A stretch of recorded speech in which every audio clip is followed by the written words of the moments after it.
같이 인사합시다. 할렐루야. 여러분 가운데는 오늘 설교 제목에 조금은 부담감을 갖는 분도 계실 거라고 생각합니다. 주보에 설교 제목이 뭐라고 나와 있습니까?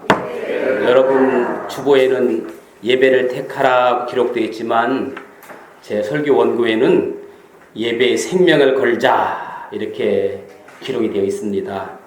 너무 센 것 같아서 주보에는 예배를 택하라 라고 실었지만 실제는 예배의 생명을 걸자 이거예요. 한번 따라합시다. 예배의 생명을 걸자. 예배의 생명을 걸자. 아멘. 예배가 중요하면 얼마나 중요하다고 거기에 생명까지 걸라고 하는가 조금 부담되는 분들도 있을 겁니다. 이런 부담을 저는 거룩한 부담이라 그렇게 말씀하고 싶어요. 무슨 부담? 거룩한 부담. 그런데 여러분 이렇게 세상을 살다 보니까 뭐든지 무슨 일이든지 약간의 부담감을 가져야 열심히 하게 되고 또 부담감을 갖게 해야 결과도 좋습니다. 어떤 집사님 한 분이 웃으면서 목사님께 이런 질문을 던졌답니다. 목사님들의 죄 중에서 가장 큰 죄가 뭔지 아십니까? 이런 질문을 던졌답니다. 이 질문을 듣는 순간 이 목사님이 심히 당황스럽답니다. 그러면서 하는 말이 목사님 저는 대형교회 세습도 이해하고 물질 욕심 이해하고 웬만한 거 다 이해하고 용서할 수 있지만 저는 목사님께서 설교를 지루하게 하는 것은 용서할 수 없는 가장 큰 죄라고 생각합니다. 이러더래요. 그 말을 듣는 순간 이 목사님이 정신이 번쩍 들더랍니다. 혹시라도 오늘 여러분 가운데 제 설교가 지루했었다면 용서하세요. 저도 지루하지 않도록 더 기도하며 열심히 준비할 겁니다. 어떤 교회에 설교 시간만 되면 성도들이 졸거나 딴청을 부리는 교회가 있었답니다. 그런데 어느 날 목사님 말씀이 엄청 길었는데도 교인들의 시선을 돌리지 않고 목사님을 떨어지게 바라보고 있더랍니다. 목사님이 너무 감격해서 예배를 마친 후에 딱히 누구에게 물어볼 사람이 없어서 아내에게 이렇게 말했답니다. 오늘 설교는 내가 괜찮았나 봐라. 교인들이 모두 나를 떨어지고 보고 있었다고. 그러자 사모할 누가 강대상 뒤에 시계를 걸어놨네요. 자, 오늘 또 우리가 드려지는 이 예배가 졸린 예배가 아니라 우리의 심령을 쪼개는 성령 충만한 예배가 될 수 있기를 축복합니다. 아멘. 무엇보다도 예배 시간이 즐겁고 신나고 행복하고 기뻐야 돼요. 할렐루야. 오늘 예배가 다시 한번 심령이 쪼개지는 성령 충만한 예배, 즐거운 예배, 신나는 예배, 행복한 예배가 될 수 있기를 예수님의 이름으로 축원합니다. 오늘 본문 말라기 말씀은 하나님께서 이스라엘 백성들에게 몇 가지 책망을 하신 말씀입니다. 특히 예배에 대한 태도, 그리고 그들에 대한 생활에 대해서, 그리고 우리가 가장 불편하고 부담스러움을 갖는 11조 생활에 대해서 책망하고 있습니다. 그러면서 주님이 하시는 말씀이 뭐냐면 오늘 본문에 보니까 내가 너희들의 아버지고 내가 너희들의 주님인데 너희들의 삶 가운데 나를 공경함이 나를 존중함이 나를 두려움이 어디 갔느냐 이렇게 책망합니다. 한마디로 말하면 너희들은 나를 무시했다 그 말입니다. 너희는 나를 기뻐하지도 아니하고 나를 두려워하지도 아니하고 나를 공경하지도 아니했다. 어느 학자가 말라기서를 말대꾸하는 성경이라고 기록되어 있어요. 주님이 말씀하실 때마다 꼬박꼬박 말대꾸하는 것이 이 말라기서에 나오는 백성들의 특징입니다. 주님께서 너희는 나를 공경함도 없고 너희가 나를 두려움이 없다 했더니 백성들이 뭐라고 말합니까? 어떻게 우리가 주의 이름을 멸시할 수 있겠습니까? 그게 주님 말이나 되는 이야기입니까? 여러분 저는 말대꾸하는 사람 치고 잘 되는 사람 못 봤어요. 성경은 말대꾸하지 말라고 합니다. 본래 하나님 백성들은 순종하기를 기뻐하는 백성들이었습니다. 구약시대 때는 예배를 뭐라고 그랬죠? 구약시대 때는 예배를 제사라고 그랬고 신약시대에 넘어와서 예배라고 그랬습니다. 제사의 영적 표현은 뭐냐면 희생입니다. 그래서 구약에 나오는 제사가 신약의 예배인데 다시 말하면 희생을 드리는 것이 하나님께 대한 예배였어요. 오죽했으면 피 흘림이 없이는 죄 사함도 없느니라 그랬겠습니까? 그 당시 구약시대 예배 때는요, 소를 가져왔어요. 양을 가져왔어요. 비둘기를 가져왔어요. 그리고 그것을 죽여서 피로 드리는 것이 하나님께 대한 예배였습니다. 그렇기 때문에 예배는 항상 희생에 따랐어요. 예배는 뭐다? 희생이다. 희생이 없는 예배는 예배가 아니었거든요. 내가 희생이 돼야 됩니다. 주님 말씀하신 것이 뭡니까? 이들이 더러운 떡을 드렸다. 너희가 내 이름을 경멸하고 내 이름으로 모멸했다라고 하는 것이 뭡니까? 오늘 8절의 말씀 똑같습니다. 오늘 8절의 이 말씀 한번 다시 같이 한번 읽어보실까요? 8절 다 같이 시작.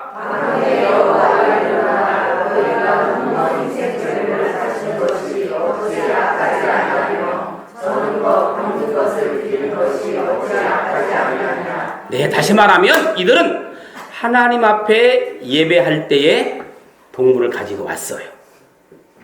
동물을 죽인다는 것은 나의 희생을 의미합니다. 내가 죽을 수 없으니까 내 대신 동물이 죽는 거였어요. 내가 아끼던 소를, 양을 죽임으로 하나님 앞에 제사 드리는 겁니다. 희생으로 예배를 드린 겁니다. 그런데 오늘 본문에 보니까 그들이 가져왔던 것은 병든 소, 저는 동물, 눈먼 동물, 시장에 갔다 팔아도 제가 못 받는 것이었어요. 한마디로 쓸모없는 것, 가치 없는 것, 있으나 마나한 것, 내가 그것을 드려도 나에게 아무런 희생이 안 되는 것을 하나님 앞에 예배 드린다고 가져왔다는 거예요. 오늘날 많은 백성들이 말라기에서 하나님이 지적했던 이 예배를 드리고 있어요. 눈먼 것으로 하나님께 가져와요. 저는 것으로 하나님께 가져옵니다. 병든 것을 하나님께 가져와서 내가 주님께 드립니다 라고 말합니다. 예배는 뭐가 동반돼야 되죠? 희생이 동반돼야 됩니다. 물론 오늘날 우리는 동물을 죽이지 않습니다. 희생되어지는 예배야말로 진정한 예배입니다. 여러분, 무엇이 희생되어져야 됩니까? 주님은 있어도 그만, 없어도 그만인 것을 원하는 것이 아니에요. 나의 희생이 시작될 때 그것이 예배입니다. 아멘. 가장 귀한 것을 드릴 때 그것이 진정한 희생입니다.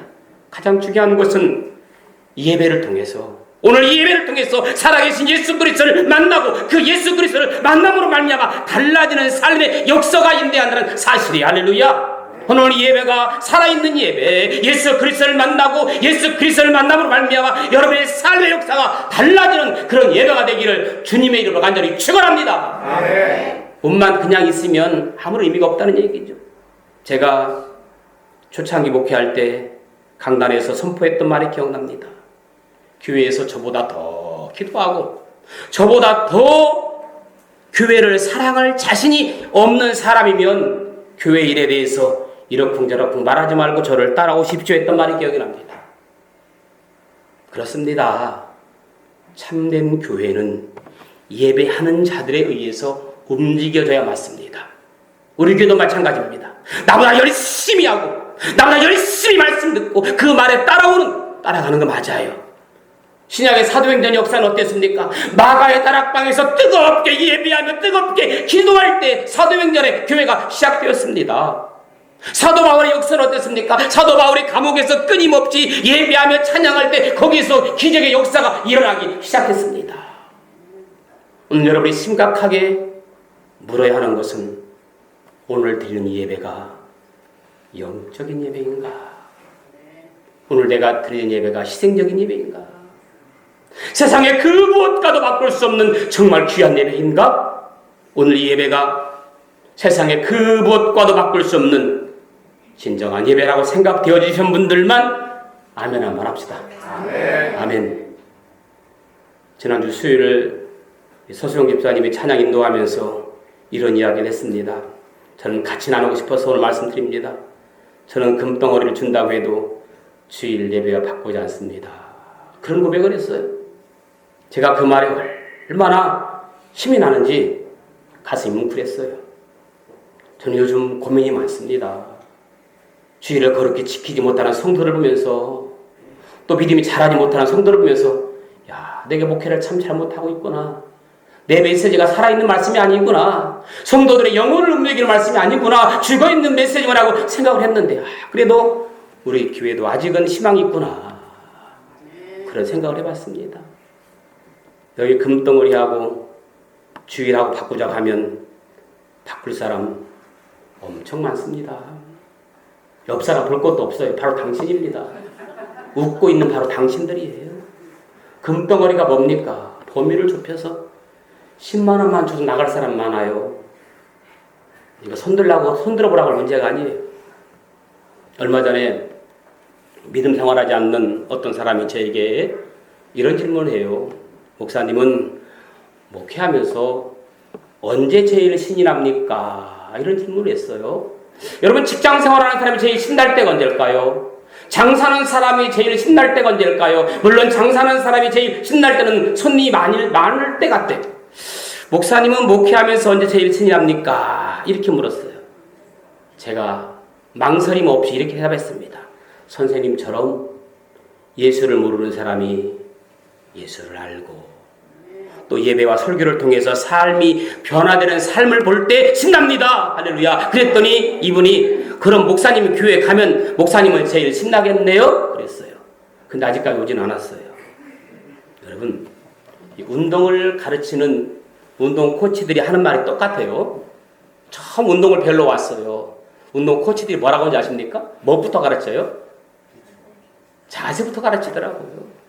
기본 자세부터 가르치더라고요. 자세부터 배워야 된대요. 제가 얼마 전에 배드민턴을 배우고 싶어가지고 배드민턴장 갔어요. 근데 무조건 몰라가지고 무식한 명검하다가 이 라켓 들고 막 연습했더니 거기 어떤 일하시는 분이 여기는 안 된다고 그러더라고요. 여기는 선수용이라고 그러더라고요. 나는 가면 선수인 줄 알았어요. 저쪽 가서 연습하고 있으라고 그러더라고요. 계속 연습했어야 되는데 또 그게 기분 나빠 그냥 와버렸거든요. 참지를 못해서. 조그만 운동 하나도 자세가 중요하고 기본 기부터 배우는데 우리가 드리는 예배도 마찬가지예요. 우리가 드리는 예배 태도가 잘못되었다면 어떻게 되죠? 태도가 잘못되었다면 어떻게 돼요? 과감하게 고쳐야 됩니다. 과감하게 바꿔야 됩니다. 우리가 올바른 예배 태도를 배우고 예배 태도 연습할 때 우리는 하나님 보시기에 가장 아름다운 예배자가 될 수 있는 거예요. 예배는 우리의 익숙한 형식을 반복하는 게 아닌 것 같아요. 우리는 익숙한 형식에 반복되어 살잖아요. 그래서 예배는 익숙한 형식을 반복하는 것이 아니라 매일매일 삶에서 역동적으로 역사하는 하나님 만나는 것이더라고요. 그래서 교회에서 가장 심각하게 경계하는 예배가 뭐냐면, 특히 장로교회 뭐냐면 전통 중심적인 예배잖아요. 틀에 박힌 형식적인 예배잖아요. 순서만 조금 바꿔도 뭔가 이거 이상한 거 아니야? 장로교 교리에서 벗어난 거 아니야? 이렇게 생각하잖아요. 우리는 어때요? 익숙함에 고집하다가 뭘 잃어버려요? 성령의 역사를 잃어버릴 수 있다는 것을 깨닫게 됩니다. 그래서 참된 예배는 형식이 아니구나. 먼저 우리는 분명한 예배에 대한 정의가 필요합니다. 예배는 하나님께 대한 우리의 마음, 즉 하나님을 경외하고 사랑하는 것을 표현하는 것이 예배입니다. 그러므로 예배란 뭐예요? 나를 만족하게 하는 것이 아니라 하나님 만족하게 하는 게 예배더라고요. 할렐루야. 오늘 여러분 예배를 통해서 나를 만족하게 하는 것이 아니라 하나님 만족하는 게 예배인 줄로 믿습니다. 그 형식이, 그 의식이 예배입니다. 할렐루야. 여러분 교회에서 이 성가대의 비중은 큽니까? 작습니까? 성가대도 잘 모르죠. 큽니까? 작습니까? 크다고 하면 크고 작다고는 엄청 작아요. 왜냐하면 성가대 찬양을 통해서 성도들이 은혜를 받기도 하고 또 하나님께 드리는 최상의 영광이기 때문에. 그런데 성가대원들이 이 성령 충만함보다 이렇게 숫자에 연연하고 또 이렇게 자주 빠다 보니까 개인적인 부담 또 오히려 쫓기는 예배를 드린다면 온전한 예배를 못 드릴 수 있다는 생각이 들어요. 내가 먼저거든요. 예배가 살고 내가 살고 영이 충만해야 되는데 어떤 나의 어떤 부담감 때문에 예배를 소홀히 한다면 내 영이 충만하지 못한다면 이것도 문제가 있구나 생각하면서는 좀 고민이 많습니다. 어떻게 될까? 어떻게 해야 온 교우들이 함께 성령 충만한 예배를 드릴까? 내 영이 먼저 살까? 내 심령이 먼저 살까? 할렐루야. 그런 예배를 고민해 보시기를 주의 이름으로 간절히 축복합니다. 참된 예배는 형식이 아니더라고요. 예배는 나를 만족하는 것이 아니라 하나님 만족하는 게 예배예요. 더 무서운 것은 우리가 생각하는 예배 형식을 고집하다가 옛날 틀에 박힌 것만 고집하다가 새롭게 변화되어야 할 젊은 세대들, 하나님을 미디어하는 죽어가는 영혼들이 예배 가운데 들어오지 못한다면 얼마나 큰 잘못을 저지르고 있는 것일까. 그러면 오늘날 예배 가운데 뭐가 희생되어져야 하느냐. 첫째는 시간이 희생되어져야 합니다. 한번 따라합시다. 시간이 희생되어져야 된다. 잘 들어보세요. 있어도 그만, 없어도 그만인 시간. 할 일이 없을 때 교회 가고, 시험 때는 교회 안 가도 되고, 오늘은 비가 오니까 교회 쉬고, 오늘은 사업장 바쁘니까 교회 빠지고, 이러면 돼요, 안 돼요? 안 되는 줄 알죠? 안 되는 줄 알면서 왜 그랬을까? 안 되는 건 다 알아요. 우리 이론 너무너무 잘 알아요. 그런데 실제는 그렇게 안 돼요. 여러분, 주님은 짜투리 시간을 원한다, 원하지 않는다? 대답 좀 해봐요. 박윤지 집사님, 짜투리 시간을 원한다, 원하지 않는다? 원하지 않는다. 교회에서 드려지는 예배를 무시하지 마시기 바랍니다. 내게 이 시간이 귀합니다. 내일 시험이 있습니다.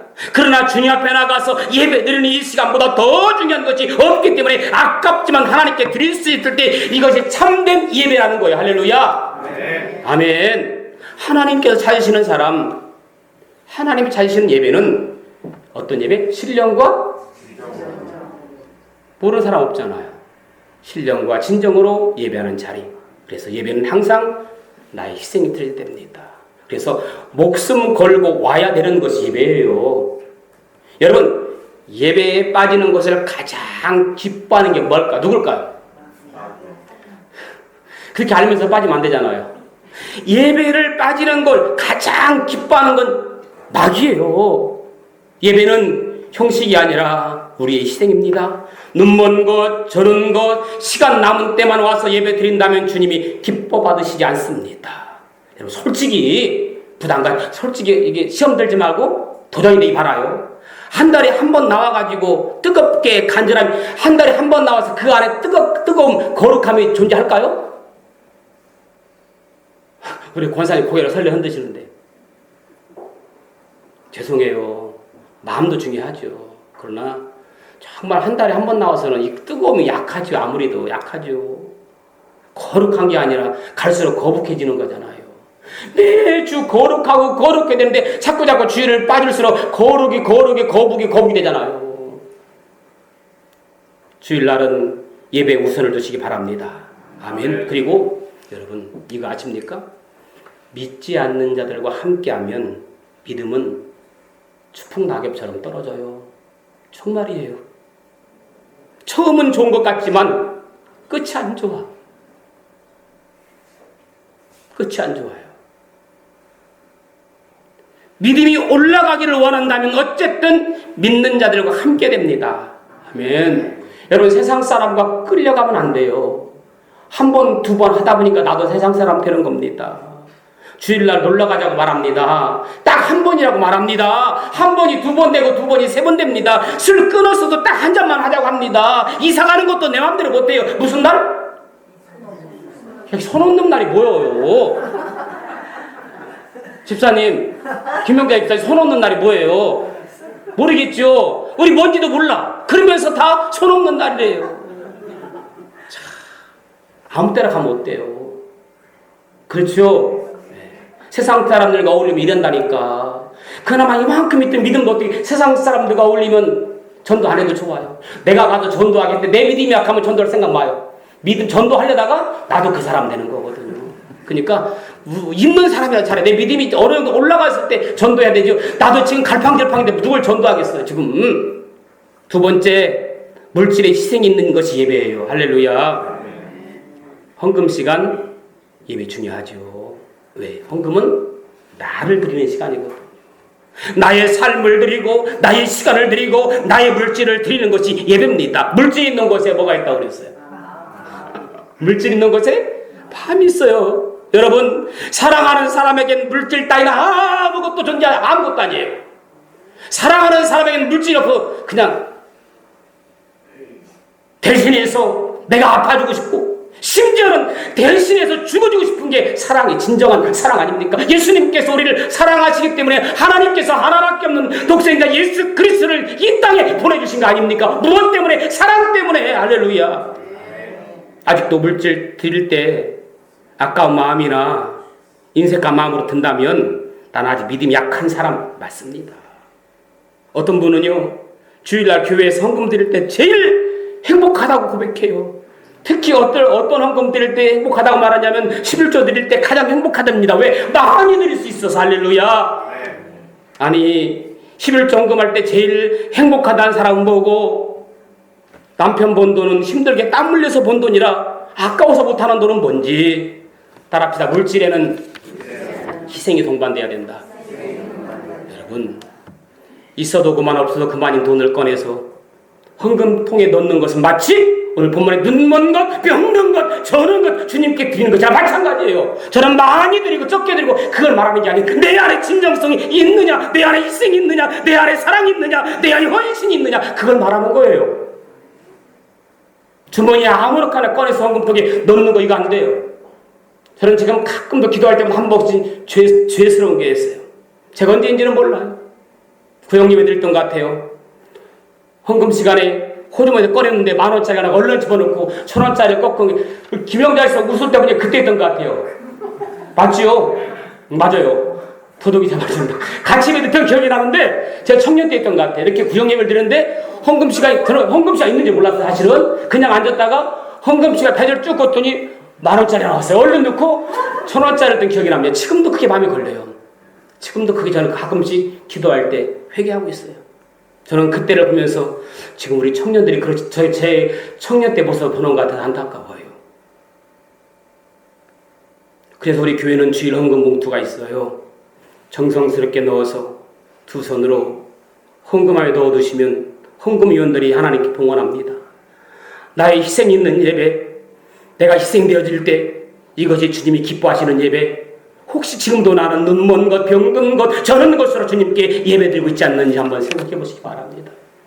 마지막 세 번째는 나의 삶을 드리는 거예요. 따라합시다. 나의 삶을 드리자. 나를 드리는 거예요. 나를 죽이는 겁니다. 나의 혈기를 죽이고 나의 헌신하여서 드리는 것이 예배의 핵심입니다. 여러분, 그 혈기 부려봤자 별거 도움이 안 되더라고요. 아직도 혈기가 남아있습니까? 우리 혈기를 죽이고 내려놓읍시다.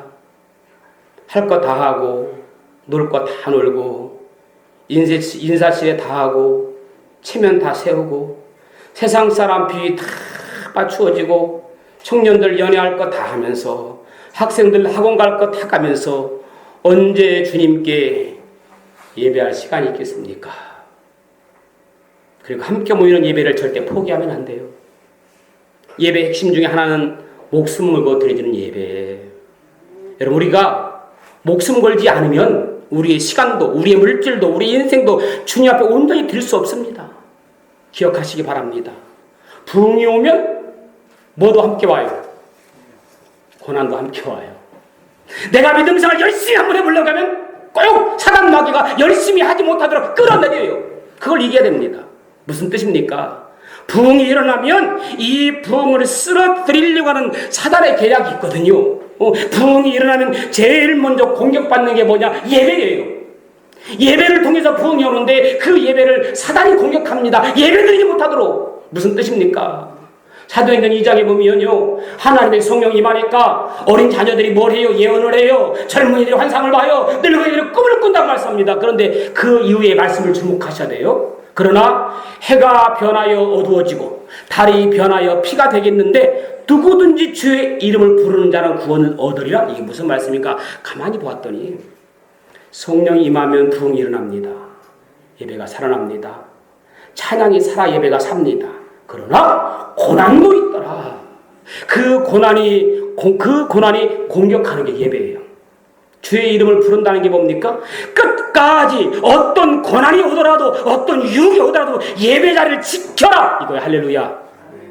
하나님의 성령이 임해서 사도들이 모였던 초대교회가 부흥됐어요. 부흥이 되자마자 일어났던 게 뭐예요? 예배가 뜨거워지기 시작하고 사람들이 순전한 마음으로 떡을 떼고 하나님을 찬미하고 말씀 듣고 예배의 부흥이 일어났다고 했습니다. 그런데 부흥과 동시에 뭐가 시작되느냐? 박해가 시작됐어요. 여러분, 내가 집에서 예수를 다 안 믿는 내가 열심히 예수 믿어요. 더 열심히 가요. 그럼 집에 사람들이 잘한다고, 엄마 잘한다고, 당신 잘한다고 박수 쳐주지 않아요.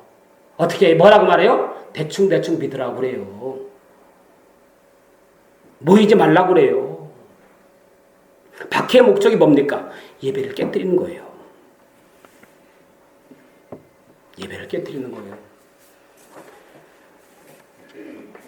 함께 모이는 예배를 무시하지 마시기 바랍니다. 하나님을 찬양하고 말씀을 공급받아야 됩니다.